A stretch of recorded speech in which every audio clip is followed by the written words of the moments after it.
Mais tu repousses. Tu sais que tu as des choses importantes à faire, des tâches qui s'accumulent sur ta liste, mais tu trouves toujours une raison de les remettre à plus tard.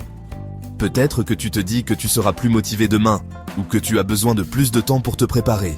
Pourtant, chaque minute qui passe, la pression monte et tu te sens de plus en plus stressé. La procrastination, ce mot que l'on entend partout, n'est pas simplement une question de paresse ou de manque de volonté. C'est un phénomène complexe qui touche tout le monde, peu importe l'âge, le métier ou la personnalité.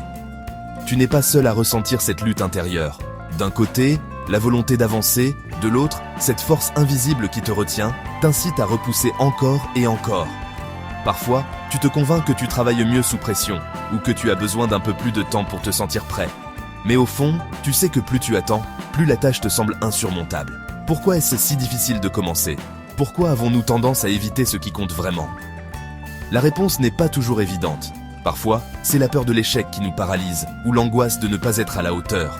D'autres fois, c'est simplement l'habitude de céder à la distraction, de préférer le confort immédiat à l'effort nécessaire. Les réseaux sociaux, les séries, les petites tâches sans importance deviennent alors des refuges temporaires, mais laissent derrière eux un sentiment de culpabilité et de frustration.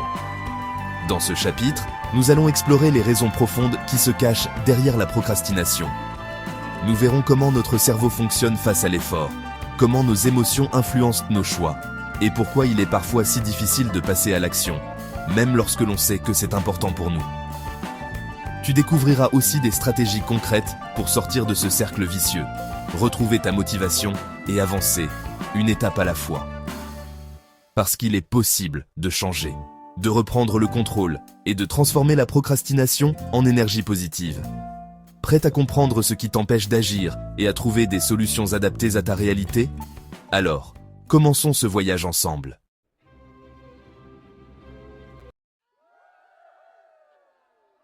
Alors, pourquoi la France aime-t-elle tant le fromage ? Eh bien, c'est une question qui touche au cœur de notre culture, à notre histoire et même à notre identité. Le fromage, pour beaucoup de Français, c'est bien plus qu'un aliment, c'est un véritable art de vivre. Depuis des milliers d'années, le fromage occupe une place centrale dans la vie quotidienne des Français. Bien plus qu'un simple aliment, il est le témoin d'une histoire riche, façonnée par les générations qui se sont succédées sur nos terres. Dès l'Antiquité, les premiers fromagers expérimentaient déjà avec le lait, cherchant à en tirer le meilleur pour nourrir leur famille et leur communauté. Au fil des siècles, chaque région a développé ses propres techniques, ses recettes secrètes et ses traditions, donnant naissance à une incroyable diversité de fromages, tous porteurs d'une identité locale forte. Ce savoir-faire unique se transmet de génération en génération comme un précieux héritage familial. Les gestes, les odeurs, les saveurs, tout est partagé, appris et perpétué, souvent dans le secret des familles ou lors de fêtes de village. Chaque fromage raconte une histoire, celle d'un terroir, d'un climat, d'un peuple passionné par la qualité et l'authenticité. Aujourd'hui encore, le fromage reste au cœur de nos moments de convivialité. Il rassemble familles et amis autour de la table, symbolisant le plaisir de partager et de transmettre. Cet héritage millénaire continue de façonner notre manière de vivre, de célébrer et de savourer chaque instant ensemble. Le fromage, c'est aussi le plaisir de se retrouver autour d'une table, de discuter, de rire et de partager un moment simple et authentique. Il incarne la convivialité à la française, ce petit quelque chose qui rend chaque repas unique et chaleureux. Alors, il faut bien le dire, la France est vraiment le pays du fromage. Ici, le fromage n'est pas seulement un aliment, c'est une véritable institution, un symbole de la culture et de l'art de vivre à la française. Que l'on soit amateur de saveurs douces ou de goût puissant, il y a toujours un fromage qui saura séduire chaque palais. On en compte plus de 1000 variétés. Imaginez un instant, plus de 1000 façons différentes de savourer le lait, transformé avec passion et savoir-faire. Des fromages à pâte molle, à pâte dure, à croûte fleurie ou lavée. Il y en a pour tous les goûts et toutes les occasions. Chaque région a ses spécialités, ses secrets de fabrication, ses histoires.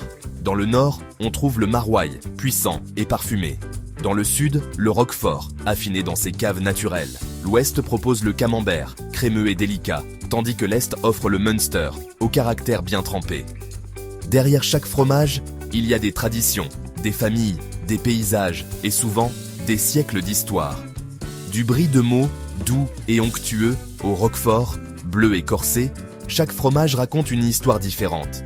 Le brie, surnommé le roi des fromages, était déjà apprécié à la cour des rois de France.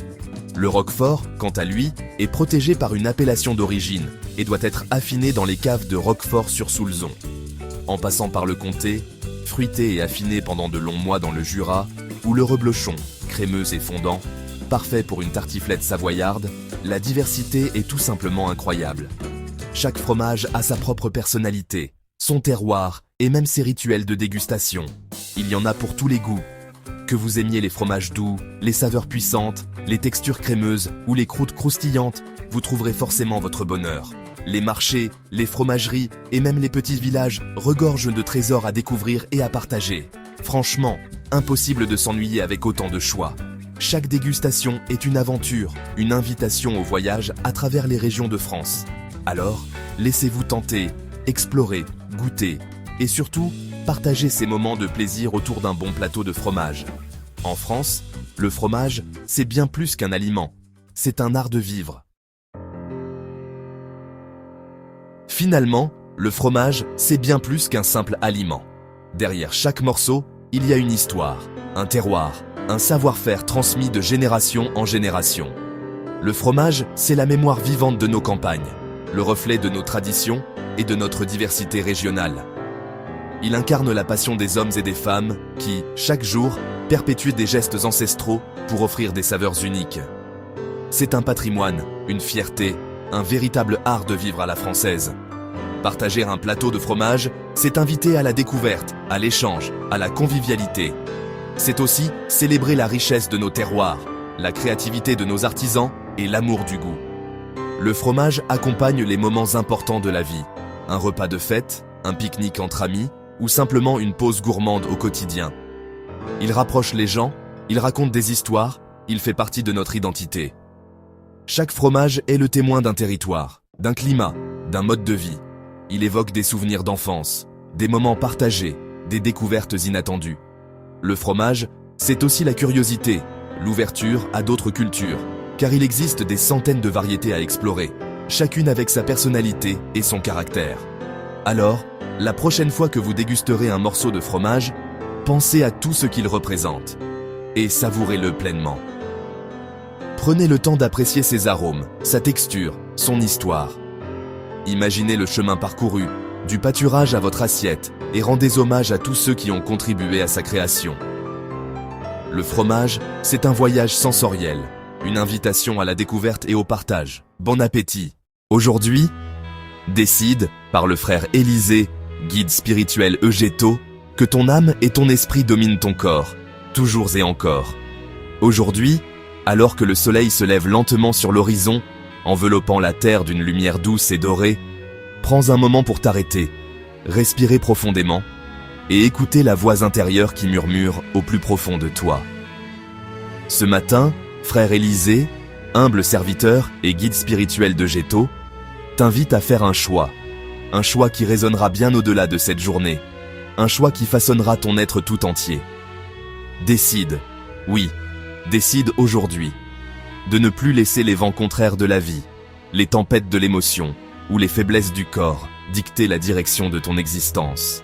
Décide que ton âme, cette étincelle divine, ce souffle éternel, prenne la place qui lui revient de droit, celle de guide, de capitaine, de lumière sur le chemin parfois obscur de la vie. Décide que ton esprit, ce temple de la pensée, de la réflexion, de la sagesse, soit le gouvernail qui oriente tes pas, même lorsque la route semble incertaine ou semée d'embûches. Imagine-toi, là, dans la fraîcheur du matin, alors que la brume s'élève doucement au-dessus des champs, ressentant la paix profonde qui naît lorsque l'âme et l'esprit s'unissent pour guider le corps. Sens cette force tranquille, cette assurance nouvelle qui t'envahit lorsque tu choisis, en pleine conscience, de ne plus être l'esclave de tes impulsions, de tes peurs, de tes doutes. Sens la liberté qui s'ouvre devant toi, vaste et lumineuse, lorsque tu acceptes que ton essence la plus pure prenne le dessus, toujours et encore. Frère Élysée, dans sa sagesse, te rappelle que ce choix n'est pas un acte isolé, mais un engagement renouvelé à chaque instant. Il ne s'agit pas d'une décision prise une fois pour toutes, mais d'un cheminement, d'une vigilance de chaque jour, de chaque heure, de chaque souffle. C'est dans la répétition, dans la constance, dans la fidélité à toi-même, que tu trouveras la force de laisser ton âme et ton esprit dominer ton corps, non pas dans la contrainte, mais dans l'harmonie, dans l'équilibre, dans la paix. Regarde autour de toi, la nature elle-même t'enseigne cette leçon. L'arbre, enraciné dans la terre, s'élève vers le ciel, guidé par la lumière, nourri par la sève invisible qui circule en lui. De même, laisse-toi guider par la lumière de ton âme, nourri par la sagesse de ton esprit, afin que ton corps, ce véhicule précieux, puisse accomplir sa mission sur cette terre. N'aie pas peur des moments de faiblesse, des instants où le corps réclame, où les émotions grondent, où l'esprit vacille. Accueille-les comme des occasions de grandir, de te recentrer, de réaffirmer ton choix. Souviens-toi que la domination de l'âme et de l'esprit n'est pas une lutte contre toi-même, mais une invitation à l'unité, à la réconciliation intérieure, à la paix profonde. Aujourd'hui, frère Élisée te tend la main, t'encourage, te bénit dans cette démarche. Il sait que le chemin n'est pas toujours facile, mais il sait aussi que chaque pas, chaque effort, chaque victoire, même minuscule, compte et t'élève. Il te rappelle que tu n'es pas seul. La lumière de Géto veille sur toi, t'accompagne, t'inspire. Alors, prends ce temps, ici et maintenant, pour affirmer haut et fort, dans le silence de ton cœur ou à voix haute si tu le souhaites. Je décide, aujourd'hui, que mon âme et mon esprit domineront mon corps, toujours et encore. Laisse cette phrase résonner en toi, comme un mantra, comme une promesse, comme une source de force et de sérénité.